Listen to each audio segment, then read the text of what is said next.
నమస్తే,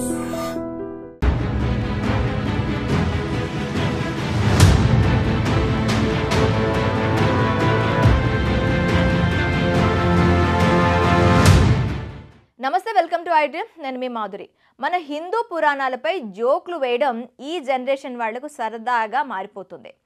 పిల్లలకు మన ఇతిహాసాల గురించి చెప్పాల్సిన పెద్దవాళ్ళకు కూడా ఏమీ పట్టనట్టు ఉండటం కూడా పరిస్థితి తీవ్రతకు అద్దం పడుతుంది. తాజాగా రామాయణం స్కిట్తో జోక్స్ చేసిన విద్యార్థులపై ఐఐటి బాంబే మేనేజ్మెంట్ తీవ్రంగా స్పందించింది. విద్యార్థులపై భారీగా జరిమానా విధించి హెచ్చరించింది. మన దేశంలోనే ప్రతిష్టాత్మక ఐఐటి బాంబే విద్యా సంస్థలో కొందరు విద్యార్థులు ప్రదర్శించిన స్కిట్ వివాదాస్పదమైంది. పవిత్ర ఇతిహాస రామాయణాన్ని అపహాస్యం చేసేలా వారు ప్రదర్శించిన నాటకంపై పెద్ద ఎత్తున విమర్శలు చెలరేగాయి. దీంతో యాజమాన్యం వారిపై చర్యలు తీసుకుంది.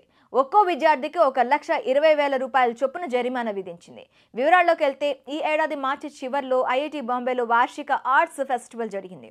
ఇందులో కొందరు విద్యార్థులు రాహోవన్ పేరుతో నాటకాన్ని ప్రదర్శించారు. రామాయణ ఇతిహాస ఇతివృత్తం ఆధారంగా ఆ స్కిట్ వేశారు. అందులో శ్రీరాముడు, సీతాదేవి, లక్ష్మణుడి పేర్లను డైరెక్ట్గా చెప్పనప్పటికీ అరణ్యకాండలోని కొన్ని ఘట్టాలను పోలిన సీన్స్తో నాటిక ప్రదర్శించారు.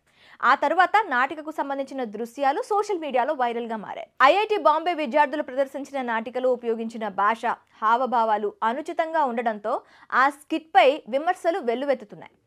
పవిత్ర రామాయణాన్ని కించపరిచారని, సాంప్రదాయాలను మంటగలిపారని నెటిజన్లతో పాటు పలువురు పెద్దలు కూడా ఆగ్రహం వ్యక్తం చేశారు. దీంతో ఐఐటి బాంబే మేనేజ్మెంట్ చర్యలు చేపట్టింది. డిసిప్లినరీ కమిటీ ఏర్పాటు చేసి ఘటనపై దర్యాప్తు జరిపింది. అనంతరం నాటిక ప్రదర్శించిన విద్యార్థులపైన క్రమశిక్షణ చర్యలు తీసుకుంది. సీనియర్ విద్యార్థులకు ఒక్కొక్కరికి 1,20,000 చొప్పున జరిమానా విధించింది. ఆ ఫైన్ వారి సెమిస్ట్రీ ఫీజుకు దాదాపు సమానం. ఇక జూనియర్లకు 40,000 రూపాయల చొప్పున జరిమానా వేయడంతో పాటు హాస్టల్ సదుపాయాలను పొందడంపై బ్యాన్ విధించారు.